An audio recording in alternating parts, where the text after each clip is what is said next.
My name's Angelo, and welcome to We Want Picks. We break down full fight cards every single week. We give you our picks, our bets, and our fantasy plays.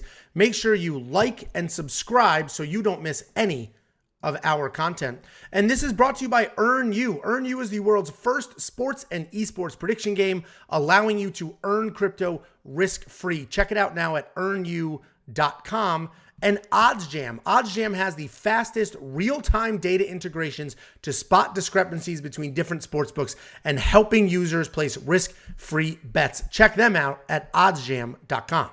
Next up, at UFC Vegas 51, we have Devin Clark taking on William Knight. Devin Clark, 12-6 overall, 2-3 in his last 5, riding a 2-fight skid. He's taking on William Knight, 11-3 overall, 3-2 in his last 5. He's coming off that loss to Maxim Grishin where he stepped up on short notice but missed weight. This fight is at heavyweight. These are two light heavyweights that are going up to heavyweight to fight each other, but the fight is at heavyweight. And Devin Clark is a solid grappler with well-rounded striking game. He doesn't have the best chin, but he has solid footwork and heavy hands. He will throw head kicks while moving forward, but ultimately he's looking to crowd his opponents so he can take them down. Once he takes them down, he's looking to strike and work for the TKO more than he's looking for a submission. William Knight is coming off a tough fight with Maxim Grishin where he missed weight by 12 pounds. The weight miss is why it seems that he's moving up to heavyweight now, and he's not going to be the tallest guy in the division, but I imagine he will still be one of the fastest and hardest hitting guys even at Parental heavyweight. advisory. Technique-wise, William is a heavy-handed striker with solid wrestling and cardio. He averages more than 2 takedowns per fight, but only has a 45% takedown defense. We've seen him go 15 minutes without slowing down, and we've also seen him sleep people inside of a minute. It's an interesting matchup because the fight is at heavyweight, but both of these guys are light heavyweights. So any analysis on how William's going to look against the bigger heavyweights in the division is kind of pointless. I also think that not cutting weight does matter because he'll absolutely be the bigger guy in the cage. He should be faster. He should be hitting harder. And he does have his own wrestling. And I think he gets it done. But again, the not cutting weight concerns me because when you're not cutting weight, you're not forcing yourself to maintain a certain level. You're not doing certain things. And if you look at his Instagram, this dude is lifting absurd amounts of weight. He's putting on big, clean muscle. And if he doesn't have to worry about staying you talking under... about, you talking about me? about William Knight. Yeah. Oh, Okay. I thought you were talking about me. Yeah, no, my bad. And anyway, I'm worried he's going to put on too much muscle, sacrifice some of the cardio. And the cardio is what actually separates him from some of the other power punchers. But anyway, I like William Knight here literally because of the power in his hands, and there will definitely be some grappling exchanges. He can certainly be out-grappled, but if he can avoid some of those takedowns, send some big power the other way, I can see it happening. And before I let you go, Joey Todoro with the $10 super chat. Another great breakdown. Everyone listen up to the best of the best, and if you haven't joined the family, it's a great time to do so. And he's talking about becoming a member. Click the join button. Joe, thank you so much. You do more for this community than you could ever imagine. Jakey boy, what do you think of your former lock of the week who really let you down with that weight miss?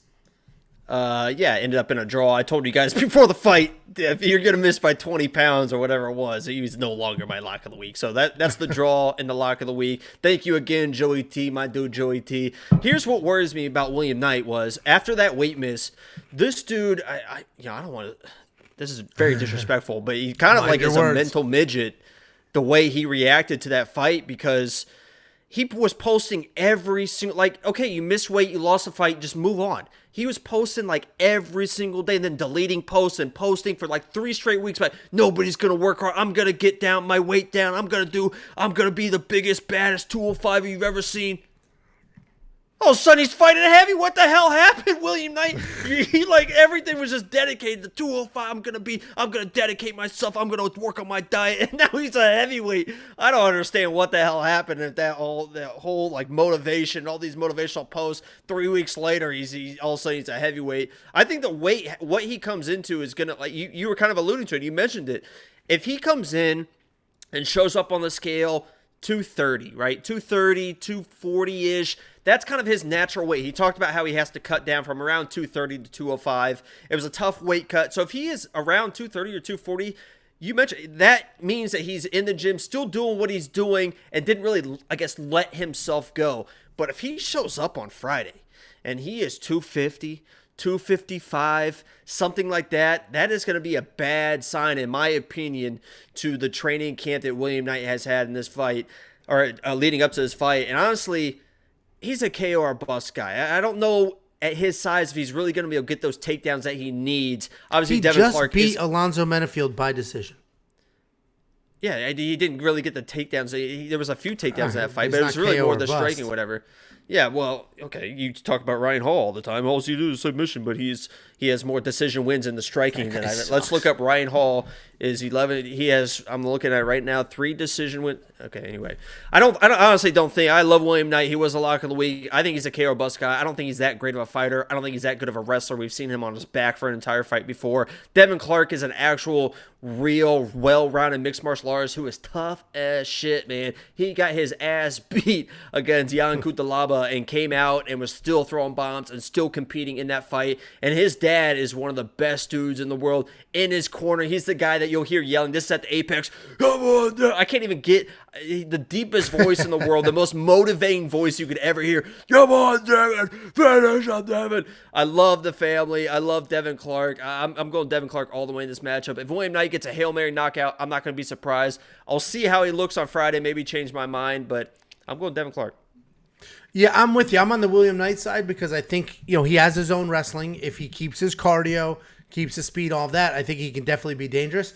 But I also am going to be paying attention to the scales because I completely agree. I mentioned he's working out like crazy. One of his Instagrams went viral, and I forget what the weight was, so I'm not even going to throw a number out there. But it was an enormous amount of weight that he just casually put up. And that was the headline, was MMA fighter casually puts up, and then whatever the weight was. No. And I forgot too that one of his posts after the fight, because remember that last fight, he looked clueless. He looked like he didn't know what he was doing. I mean, he looked awful in that last fight, along with the weight miss. And he said, like, I'm proud of my performance. I put on a good show. It's like, what the hell is this guy talking about? Well, anyway, I will also be watching the weigh-ins. I think he wins, but you nailed it. If he's 255, 260, shredded to all hell, he's not my pick anymore because then he's too big, and he will slow down because what makes him unique is how hard he hits, how fast he is, and he has cardio. That's what makes him unique. You remove the cardio from that equation, it's a very different fighter. So anyway, he's probably solid. I mean, DraftKings has him as a good size underdog here. He's probably solid at $7,600 if you are on the William Knight side and you do think he gets a knockout. You're going to spend the $8,600 on Devin Clark? I didn't say that. Well, are you okay? Are you going to spend the $8,600 on Devin Clark? No. Okay, well, great. And Monkey Knife Fight, I don't love this line at all because this could be a flash knockout. It could be a full 3-round beating. I don't like the flash knockout at all, or the Monkey Knife Fight line at all. What do you think? Less. Okay. Anyway. If you want to take a stab at it, WeWantPicks.com/MKF. And if you want $50 free, WeWantPicks.com/bets. Sign up with any one of our 5 betting partners. Make a deposit. Let us know after you do. And we'll send you $50 as a thank you.